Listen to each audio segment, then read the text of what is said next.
سجدے کی خوبصورتی اور اس کے کچھ فوائد آپ کے سامنے رکھ رہا ہوں، آپ چاہیں تو ان سے فائدہ اٹھا سکتے ہیں۔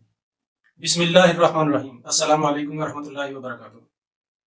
کشف ٹی پر آپ سب کو خوش آمدید۔ میں ہوں اکرام صدیقی۔ سجدہ جو نماز کا لازمی جز ہے، اللہ تعالیٰ کے حکم کی تعمیل اور اس کے شکر کا ذریعہ اظہار ہے۔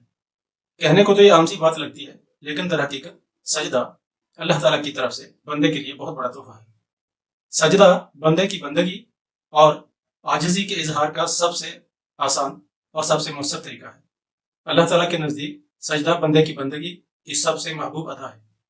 اپنی دعاؤں کو سجدے میں اللہ تعالیٰ کے سامنے رکھیں، پھر دیکھیے گا کہ اللہ تعالیٰ کس طرح آپ پر اپنی رحمتوں کی بارش کرتا ہے۔ آج کی اس ویڈیو میں سجدے کے کچھ فوائد آپ کے گوش گزار ہیں۔ اس ویڈیو کے آخر میں بونس کے طور پر کچھ ایسے جسمانی فوائد بھی آپ کے حضور پیش کیے جائیں گے کہ جن کو اگر آپ نے اپنا لیا تو ان کے فوائد آپ خود اپنی آنکھوں سے دیکھ سکیں گے۔ اس لیے گزارش ہے کہ ویڈیو کو پورا دیکھیے گا۔ سجدہ نماز کا ایک لازمی جز ہے جو ہمارے نبی کریم صلی اللہ علیہ وآلہ وسلم کو معراج کے موقع پر تحفے میں عطا ہوئی۔ یہ تحفہ آپ کی نسبت سے آپ کی امت کو ملا۔ یہی نماز ہے جو معراج المومنین کہلاتی ہے۔ مومن یعنی اللہ تعالیٰ کی ماننے والا۔ جو شخص بھی نماز کو درست طریقے سے ادا کرتا ہے، سجدے کو بتائے گئے طریقے سے درست طریقے سے ادا کرتا ہے، تو اس کو در حقیقت معراج ہی حاصل ہوتی ہے۔ سجدہ اللہ تعالیٰ کے قریب ہونے کا سب سے آسان ذریعہ ہے۔ سورہ اقرا کے آخری دو الفاظ کا مطلب بھی یہی ہے۔ اس میں اللہ تعالیٰ نے اپنے نبی کریم صلی اللہ علیہ وآلہ وسلم کی نسبت سے پوری امت کو دعوت دی ہے کہ سجدہ کرو اور میرے قریب ہو جاؤ، اور جس کو اپنے رب کا قرب نصیب ہو گیا تو سمجھو اس کو معراج ہی حاصل ہو گئی، اور کیا چاہیے۔ اللہ تعالیٰ سے بڑھ کر کریم یعنی کرم کرنے والا اور سخی کون ہو سکتا ہے؟ کریم تو اس کے صفاتی ناموں میں سے ایک نام ہے۔ ہر شخص کی زندگی میں کچھ الجھنیں، کچھ پریشانیاں ہوتی ہیں، لیکن کتنے لوگ اس بات پر یقین رکھتے ہیں کہ ہم اپنی پریشانیوں کو، اپنی الجھنوں کو اپنے حقیقی رب کے حضور پیش کریں اور اسی اپنے رب سے اپنی پریشانیوں کا حل چاہیں۔ وہ تو بادشاہوں کا بادشاہ ہے، اس کے پاس تو ہر چیز کا، ہر مسئلے کا، ہر مشکل کا، ہر الجھن کا حل موجود ہے۔ سجدے کی حالت رب کے حضور بندے کی بندگی اور عاجزی و انکساری کی انتہا ہے۔ مسیحی حضرات دعا مانگتے وقت اپنے گھٹنے زمین پر ٹیک دیتے ہیں، یعنی اپنے آپ کو سرنڈر کر دیتے ہیں۔ اسی لیے گھٹنے ٹیکنا ایک محاورہ بھی بن گیا، جس طرح کہتے ہیں کہ وہ فلاں نے فلاں کے سامنے گھٹنے ٹیک دیے۔ لیکن مسلمان تو اپنے رب کے سامنے پیشانی تک رگڑ دیتا ہے۔ اس سے بڑی عاجزی و انکساری کیا ہوگی؟ یہی عاجزی و انکساری در حقیقت بندے کی بندگی کی عظمت ہے، اور یہی معراج ہے۔ اے انسان تو کتنا خوش قسمت ہے کہ رب کی بادشاہی جو ہمیشہ سے قائم ہے اور ہمیشہ رہے گی، جس کی حمد و ثنا کے لیے فرشتوں کی کمی نہ تھی، اور جس کی تسبیح کائنات کا ذرہ ذرہ رات دن کرتا ہے۔ اس نے فرشتوں کے علم اور مخالفت کے باوجود تیری تخلیق کی، فرشتوں سے سجدہ کرا کے تجھے بلند مقام بخشا، ابلیس کو تیرے مقابل سرنگوں کیا اور پھر تجھے زمین پر اپنا نائب مقرر کیا۔ کرۂ ارض پر موجود ہر شے کی تسخیر کے دروازے تیرے لیے کھول دیے۔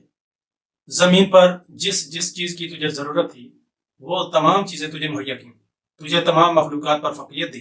یہیں پر بس نہیں، بتا دیا کہ اگر مزید کسی چیز کی ضرورت ہو تو ایک سجدہ کرنا، میں تجھے اپنے قریب کر لوں گا، اور پھر جو چاہے وہ مانگ لینا۔ اگر تو جگہ جگہ سے دھوکے کھا چکا ہے، اپنوں اور غیروں نے تجھے لوٹا ہے، تیرے اعتماد کو ٹھیس پہنچائی ہے، اور تو ہزار کوششوں کے بعد بھی سنبھل نہیں پایا ہے، تیری ساری امیدیں دم توڑ گئی ہیں اور تجھے اپنے چاروں طرف اندھیرے کے سوا کچھ نظر نہیں آ رہا، تیری ساری قابلیتیں اور صلاحیتیں بے جان نظر آ رہی ہیں، بے یقینی اور نا امیدی نے تجھے نیم مردہ کر دیا ہے، تو تیرے رب کا دروازہ اب بھی کھلا ہے۔ وہ تیرا ہی انتظار کر رہا ہے کہ تو کب اس کی طرف لوٹ کر آئے۔ وہ قادر مطلق ہے اور ناممکن کو ممکن بنانا اس کے لیے آسان ہے۔ وہ پھر سے تیرے کاروبار گلشن کو ہرا کر دے گا، خزاں کو بہار میں بدل دے گا، جو تجھ سے چھن گیا ہے وہ تجھے لوٹا دے گا، بلکہ اس سے بھی زیادہ لوٹا دے گا۔ وہ تیرے لیے ایسے اسباب پیدا کرے گا کہ جو تیرے وہم و گمان میں بھی نہ ہوں گے۔ تیرے سامنے اس نے بہت سی مثالیں رکھی ہیں، جس نے بھی اس کی طرف رجوع کیا اس نے خالی نہ لوٹایا۔ حضرت ایوب علیہ السلام کو اس نے بادشاہی، مال و دولت، اولاد سب کچھ لوٹایا کہ نہیں؟ اسی طرح اس نے حضرت یونس علیہ السلام کو نئی زندگی اور عزت دی۔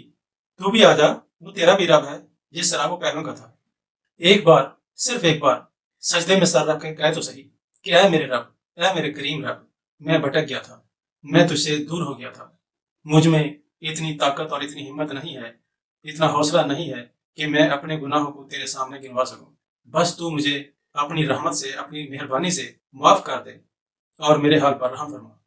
اے میرے رحیم و کریم رب، تو علیم و خبیر بھی ہے اور ستار العیوب بھی۔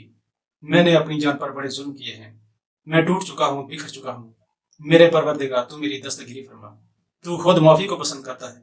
تو نے اب سے پہلے اپنے بے شمار بندوں کو بھی معاف کیا ہے، ان پر اپنا کرم بھی کیا ہے۔ بس تو مجھے بھی معاف فرما دے اور اپنی شان کریمی سے میرے حال پر رحم فرما۔ اے رحم کرنے والے، اے رحم کرنے والے، اے رحم کرنے والے۔ سورہ انعام کی آیت نمبر 59 کا مفہوم ہے کہ درخت سے گرنے والا کوئی پتا ایسا نہیں جس کی خبر اللہ کو نہ ہو۔ تو پھر تیری آنکھ سے ٹپکنے والے وہ آنسو جنہوں نے تجھے بے کل کیا، کیسے ممکن ہے کہ 70 ماؤں سے بھی زیادہ پیار کرنے والے رب کو ان کی خبر نہ ہو؟ تم دیکھنا سیکنڈ کے 1000ویں حصے میں اللہ تعالیٰ کی طرف سے جواب آئے گا۔ اس سمیع و بصیر اور بے حد کریم رب کی طرف سے تجھے خوشخبری ملے گی۔ وہ تیری ساری محرومیاں دور کر کے ایک بار پھر تجھے شاد و آباد کر دے گا انشاءاللہ۔ در کریم سے کیا نہیں ملتا، مانگنے والوں مانگنے کا سلیقہ چاہیے۔ یہ تو ہوئے سجدے کے رحمانی اور روحانی فوائد، لیکن اللہ پاک جو بندے کا خالق ہے، حکیم ہے، اس نے نماز کے ایک ایک رکن میں بہت سے فوائد رکھے ہیں۔ یہاں موقع کی مناسبت سے صرف سجدے کے کچھ فوائد آپ کے سامنے رکھے جا رہے ہیں۔ سر انسانی جسم کے اوپری حصے پر رکھا گیا ہے۔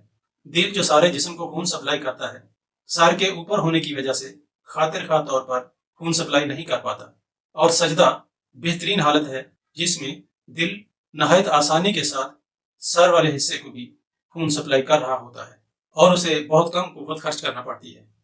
دماغ کو خون کی کم سپلائی کی وجہ سے بہت سے دماغی امراض جنم لیتے ہیں، جن میں ایک نسیان ہے یعنی بھولنے کی بیماری، اور لمبے سجدے اس کا بہترین علاج ہے۔ تھوڑی سی محنت اور توجہ سے اس پر قابو پایا جا سکتا ہے۔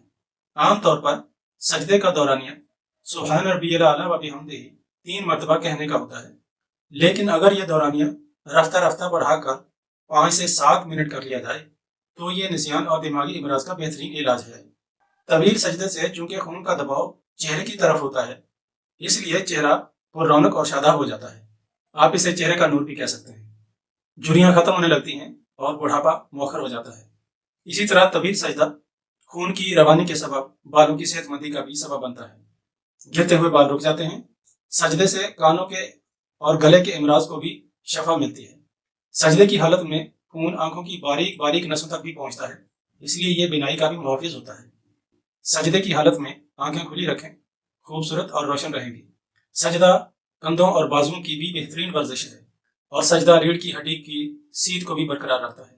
اور یہ تو آپ جانتے ہی ہیں کہ مردانہ قوت کے لیے ریڑھ کی ہڈی کا صحت مند ہونا کتنا ضروری ہے۔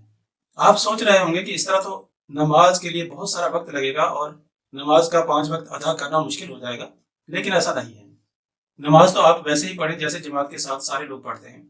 بس آپ نماز کے بعد 2 رکعت نفل اس انداز میں ادا کر لیں کہ جس سے آپ کا سجدہ طویل ہو اور آپ اس کے پورے فوائد حاصل کر سکیں۔ آپ اس کو ایکسرسائز کے طور پر کر لیں یا ایسی ایکسرسائز کر لیں جس میں سجدے والی حالت ہو۔ سجدے کی حالت اختیار کرنا آسان ہے، لیکن رکوع کی حالت میں ٹانگیں بالکل سیدھی ہونی چاہیے، یعنی ان میں خم نہ ہو، اور پیٹھ اور سر کا لیول برابر ہو۔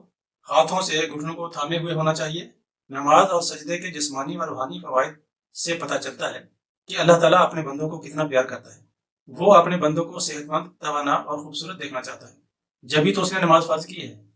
اللہ تعالیٰ تو اپنے بندوں پر محبتیں اور پیار نشاور کر رہا ہے، اگر بندہ ہی منہ موڑ لے تو اس کا کیا علاج ہے؟